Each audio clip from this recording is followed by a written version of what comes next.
Welcome back this pre-Christmas weekend. We have a little bit of a gift. Eric Snodgrass of Nutrient joining us this weekend to talk about the weather. And boy, I think Mother Nature is having a bit of an identity crisis. Eric, we have gone from one extreme to the next. Now we are seeing some extreme wind events. Is this something that we're concerned about this weekend heading into next week? Yeah, I mean, it's a good question. And the reality is that the last two big systems that have come across the country, in just the last week have been monstrous wind producers. We had gusts over 125 miles an hour in Montana. Those winds stretched in throughout much of the plains. They blew through parts of the Midwest, upper Midwest with 50, 60 miles an hour at times. And on the backside, there was snow, there was northwest flow. And if you're in the upper Midwest, it was a massive drop in temperatures behind this. But the reality is this: as we watch this pattern evolve, which it is evolving in a major way, we're getting out of where we've been for the last 3.5 weeks, which has been tucked into very cold air in the eastern 2/3 of the country and very mild air to the west. And so what that means is, if you have a look at this, the snow over the next 10 days is primarily going to be up in Canada or in the west. Now, we need it in the west very badly.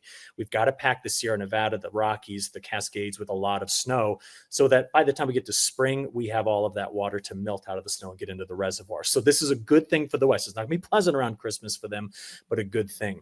But speaking of Christmas, if you are in the Midwest, Plains, upper Midwest, I'm sorry, there's not going to be a whole lot of snow. There is an absolute massive ridge that's just settling into the mid-section of the country. Temperatures 50s, 60s, 70s at times, getting as far north as South Dakota. And what that's going to do is that's going to take the snow line and push it clear up into Canada. All right.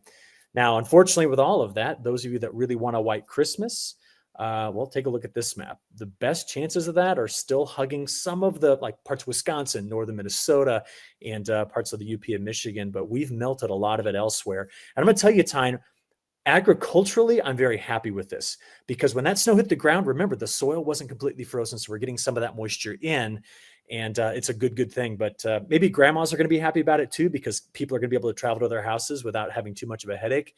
But boy, what a flip-flop from the beginning of this month.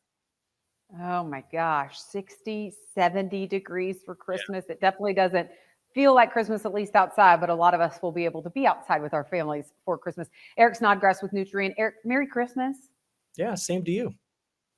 Well, thank you so much for joining us this weekend. All right, we need to take a quick break. And I mean, the Grinch has gotten into the soybean market. It has been an absolute slaughter in the soybean market as of late. So what is causing prices to decline? And when it comes to corn, we're seeing record exports, but is corn's problem actually soybeans? We're talking markets next.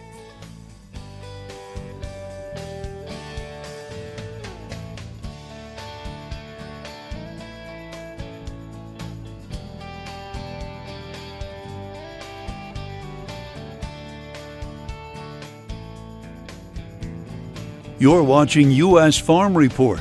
Trusted, timely, tradition.